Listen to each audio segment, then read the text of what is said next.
네, 반갑습니다. 저희는 현장에서 행정 집행을 하는 사람인데 기조 연설 이런 게 너무 거창해서 약간 부담되긴 합니다. 다만 제가 현장에서 느끼고 있는 몇 가지 생각들을 여러분께 간단히 설명을 좀 드리도록 하겠습니다. 소득주도 성장 정책은 대한민국 문재인 정부에서 독특하게 한 것이 아니라 전 세계 이제 세계적인 경제 기구들 여기서 다 제안하고 권고하고 있는 것들이죠. 아마 과거에는 이제 투자할 곳은 많은데 투자할 돈이 부족해서 무죄했던 시대가 있었습니다. 그때는 자원을 압축적으로 정말로 효율적인 정책에 집중 투자해야 했었죠. 그래서 당시에는 분배 정책이니 복지 정책이니 하면 무슨 낭비를 그렇게 하느냐, 쓸데없는 돈을 쓰느냐, 투자할 것도 많은데 이런 생각들이 지배했습니다. 그런데 이제 어느 정도 경제가 성장하고 나니까 지금은 이제 완전히 역전이 됐죠. 여러분들 다 아시다시피 이 세상이 돈은 많은데 투자할 곳이 부족한 시대가 되어버렸습니다. 저성장 시대가 다가온 거죠. 이때는 그 반대, 투자할 곳은 많은데 돈이 없던 시대의 정책들은 좀 바뀌어야 되는 거죠. 배경이 완전히 바뀐 겁니다. 아마 여러분도 아시다시피 전 세계의 성장률이 떨어지는 이유도, 경기 침체가 오는 이유도 여러분 다 생각하시는 것처럼 결국 너무 지나친 집중, 기회 불평등, 엄청난 격차 여기에서 오게 된 거죠. 그러다 보니까 이제 우리 세계은행이나 IMF 이런 데서도 이제 포용적 성장, 분배와 재분배를 강화하는 것이 지속적 경제 성장을 가능하게 하는 유일한 정책이다. 이렇게 얘기하게 된 거 아니겠습니까? 그래서 저는 개인적으로 소득주도 성장, 포용적 성장 이 반드시 가야 될 일이라고 생각하고 전 세계적으로 국제기구나 또 국제적인 석학들이 다 주장하는 건데 우리나라에 오면 이게 마치 무슨 포퓰리즘 정책인 것처럼 이제 왜곡되고 폄훼되는 것이 너무 이제 안타깝다 이 말씀 먼저 드리도록 하겠습니다. 소득주도 성장 또는 포용적 성장을 위한 각종 정책들이 있지만 저는 그 중에서도 아마 우리 시장 경제를 주축으로 하는 이 자본주의 체제 자체가 유지 존속하려면 결국은 피할 수 없는 정책이 하나 있다라고 생각합니다. 그게 바로 저는 기본소득이 아니겠느냐라고 생각합니다. 여러분 아시는 것처럼 기본소득이라고 하면 다 아시겠지만 재산의 다과, 또 직업의 유무, 소득의 유무나 다과와 관계없이 구성원 모두에게 일정한 금액을 정기적으로 현금으로 지급하는 것을 말하죠. 그러면 이 기본소득이라고 하는 게 왜 필요하냐에 대해서는 여러 가지 논란들이 있습니다. 그거 하면 절대로 안 된다라는 주장도 많이 있죠. 그런데 재밌는 것은 우리 사회에서는 이 기본소득 얘기하면 저 같은 사람을 좌파, 급진주의자 이렇게 보는 경향이 있는데 실제로 이 기본소득을 주장하는 사람들은 전혀 좌파나 급진주의자가 아니라는 거죠. 오히려 유럽 등에서 이 논의되는 추세를 보면 오히려 보수 정권들이 이 기본소득 주장들을 많이 하고 있다는 사실도 알 수 있습니다. 저 며칠 전에 보니까 야당의 정치 지도자들도 기본소득이 검토해야 된다라는 얘기를 했다고 하는 보도를 봤습니다. 보수와 진보와 관계없는 정책이라는 거죠. 또 한 가지는 이 주장자들의 면모를 보면 좀 특이하겠습니다. 아시는 것처럼 빌 게이츠, 페이스북의 저커버그 이런 사람들이 소위 실리콘밸리에 잘 나가는 이 CEO들이 기본소득 도입을 주장을 합니다. 왜 그럴까? 이 사람들이 각성한 바가 있는 거예요. 지금 기술혁명 시대라서 이게 지금 노동력을 필요로 하지 않고 기술 융합을 통해서 아주 쉽게 빠른 시간 내에 엄청난 초과이윤을 올릴 수 있다는 사실을 자기들 스스로 경험을 했습니다. 그리고 이런 추세가 계속되다 보면 어쩌면 이 자본주의 시스템 자체가 통째로 망가지지 않을까 그런 걱정을 하게 되지 않았을까 싶어요. 현재 시스템으로 엄청난 돈을 버는 사람들이 왜 가장 먼저 기본소득을 도입하자고 할까? 이거는 좀 여러분도 우리도 생각해 볼 여지가 있다고 생각됩니다. 저희가 사료에 좀 넣어뒀는데요. 국제노동기구나 국제통화기금이나 세계은행 이런 데서 계속 소득주도 성장, 소득 성장 외에 기본소득에도 관심을 가져야 된다라고 얘기하고 있다는 거 우리가 좀 널리 좀 알려주면 좋겠습니다. 저는 이런 생각을 해봤습니다. 이 왜 기본소득이라고 하는 전혀 좀 색다른 이런 정책적 주장을 하게 됐느냐 하면 좀 역사적으로 봤을 때 이런 점들이 좀 생각이 났습니다. 우리가 많이 아는 것처럼 원래 노동력을 중심으로 생산을 해오는 인류가 이 기계에 의지해서 생산을 하던 시대로 바뀌었죠. 그리고 우리가 소위 산업혁명이라고 하지 않습니까? 동력이 발견되고 그다음에 기계와 장비를 이용하게 됐죠. 그리고 이제 자본주의가 아주 엄청난 속도로 발전하게 되는데 이 내부에 약간의 문제들이 생기기 시작한 겁니다. 탈락자들이 생겨나기 시작한 거죠. 지금 우리가 복지제도라고 하는 거, 소위 초기의 그 선별적 복지제도, 정말로 불쌍한 사람, 도저히 어떻게 할 수 없는 사람들, 일할 수 없는 사람, 일을 할 수 있는 못하는 사람, 이런 사람들에게 뭔가 지원을 통해서 노동시장으로 재유입되게 해주고 자본 시스템을 계속 확대할 수 있도록 하는 장치로 복지제도가 생겨났다고 저는 생각합니다. 그러다 이게 점점 이제 보편적 복지로 넓어져 왔죠. 그런데 이제 또 하나의 큰 변화를 우리가 겪게 된 겁니다.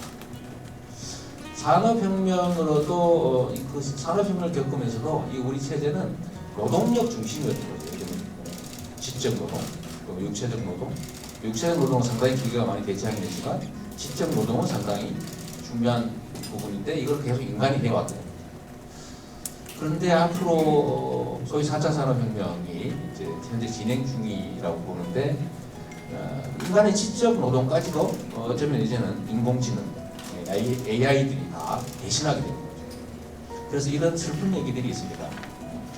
기계보다도 싼 부분을 인간이 노동을 하고 기계가 도저히 인공지능이 할 수 없는 아주 비싼 노동은 인간이 하는데 그 중간 부분 대부분을 기계와 인공지능이 감당하게 되지 않겠느냐. 슬픈 일이죠. 정말로 인간의 노동이 양극화되지 않겠느냐라는 겁니다.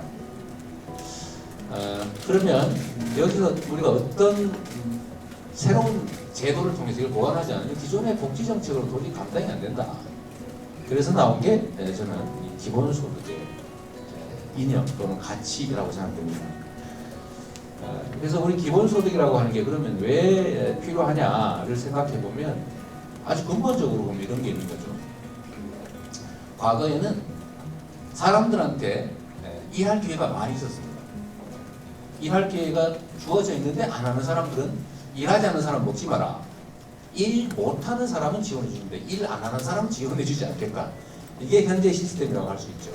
근데 아마도 앞으로는 일을 하고자 해도 할 수 없는 사람이 예외적 소수가 아니라 대다수의 일상이 될 가능성이 매우 높습니다. 그런데 또 반대로 보면 인간이 필요로 하는 재화와 영역을 생산해내는 데 있어서 그럼 과거보다 생산량이 떨어지냐? 그건 또 아니죠. 훨씬 더 생산량을 발전을 해가지고 인간이 필요로 하는 걸 얼마든지 만들어낸다는 거죠. 필요로 하는 건 다 만들어내는데 필요한 노동은 별로 상대적으로 점점 적어지는 거죠. 일자리는 줄어들고 그럼 이 엄청난 초과 생산력을 어떻게 처리할 거냐. 특정 소수가 다 그걸 독점할 것입니다. 결국 역사는 그렇게 역사적으로 되돌아보면 누군가가 기회와 자원과 소득을 독점하고 대다수가 그 기회를 잃을 때 사실 체제가 붕괴했지 않습니까? 망했다는 거죠. 그럼 그 망하지 않는 유일한 길은 뭘까?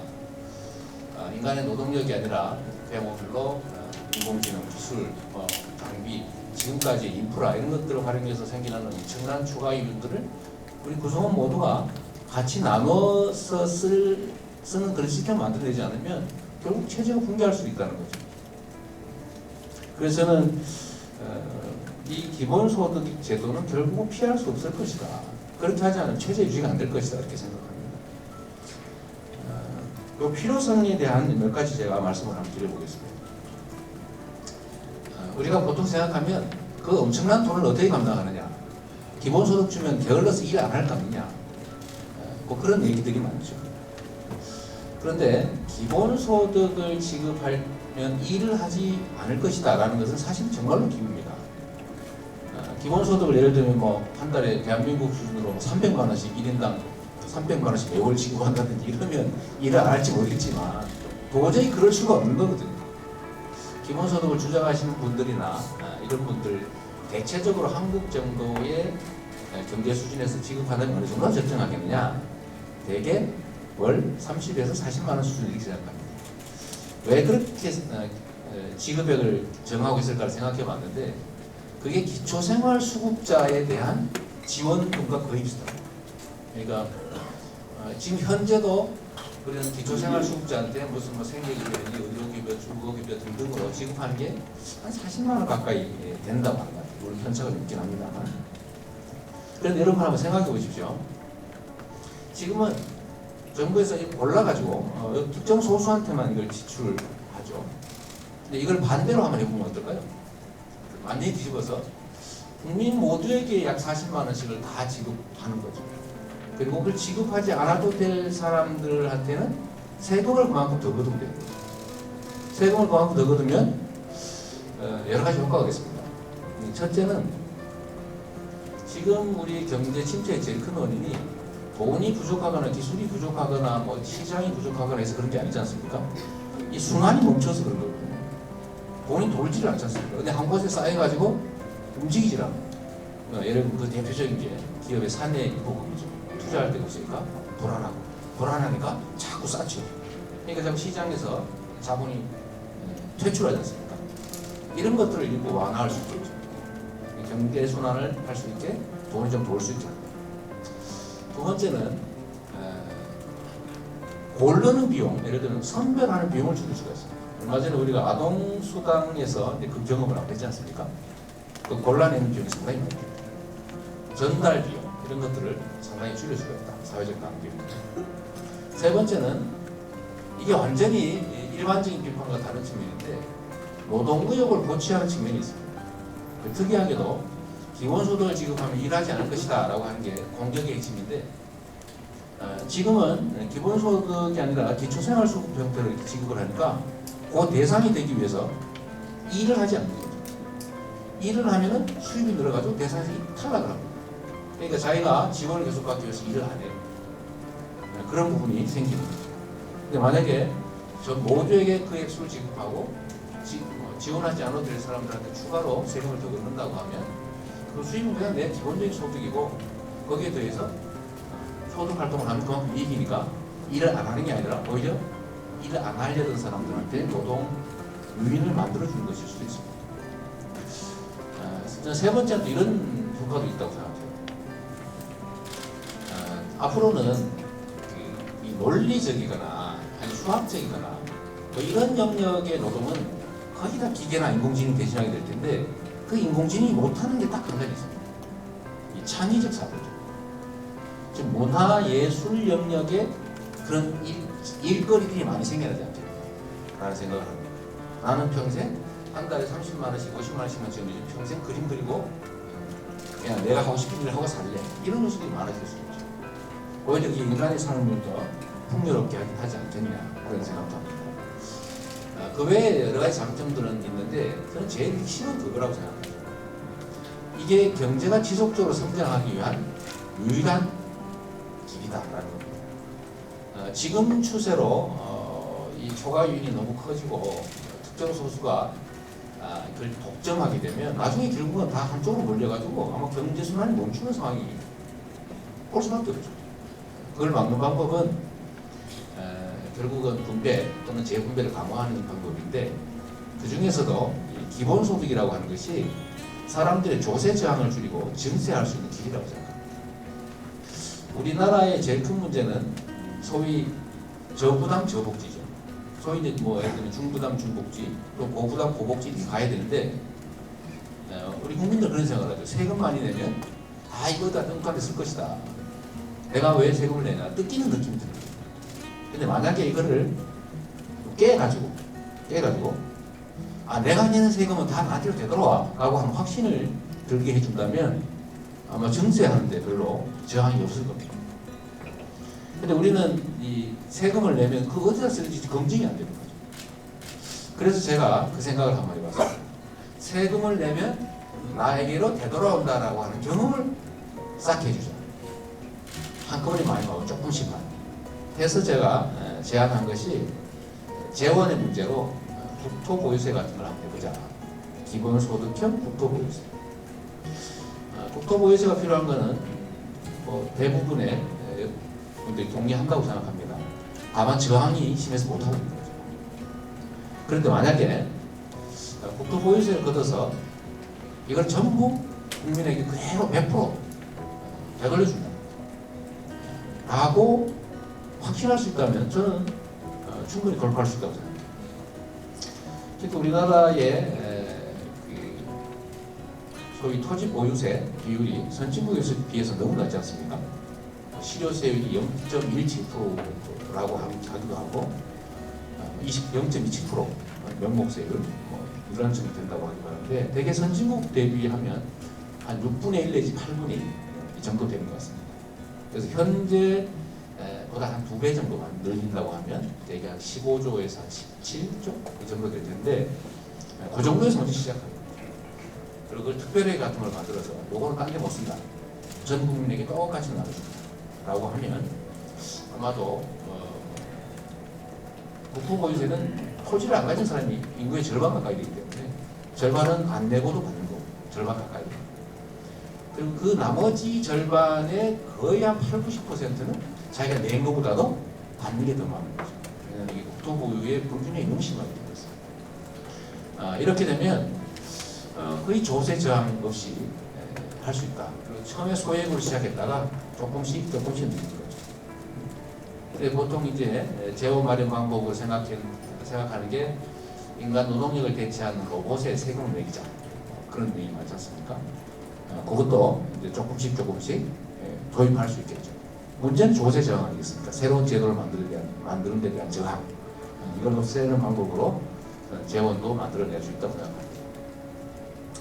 또 한편으로 기본소득이 중요한 이유는 이런 방식으로 하지 않으면 소위 지금까지 복지 방식으로는 복지는 불쌍한 사람한테 지원하는 거예요. 대개 이제 어려운 사람을 지원하다 보니까 세금을 낼 만한 사람한테는 혜택이 없어요.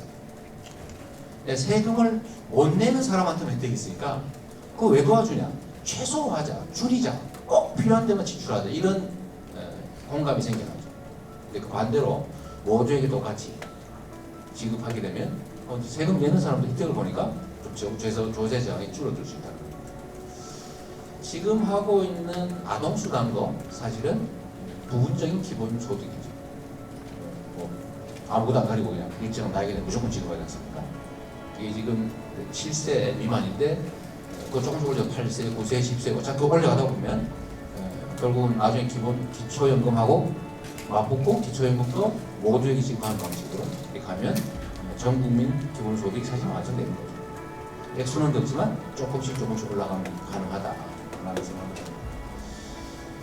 저는 그래서 우리가 경제적 어려움을 이제 타개하기 위해서 온갖 정책들을 하긴 하지만 좀 근본적인 생각들을 좀 한번 바꿔볼 필요는 있겠다는 생각이 듭니다.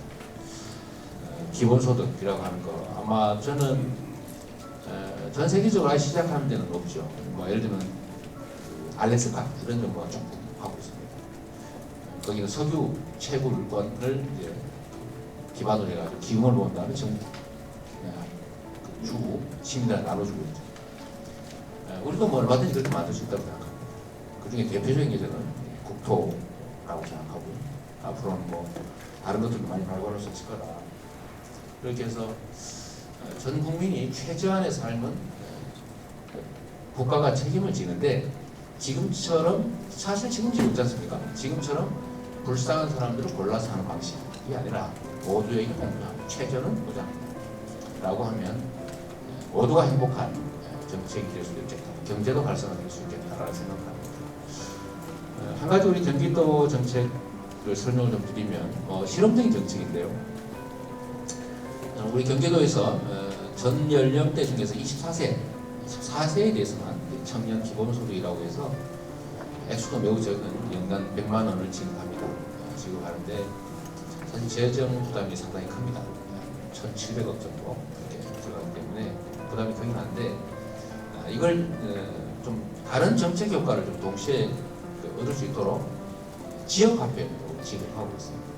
지역화폐는 아시는 분들 다 많으시겠지만 해당 지역에서만 쓸 수 있게 되는 거죠. 해당 지역. 그 방식은 여러 가지가 있습니다.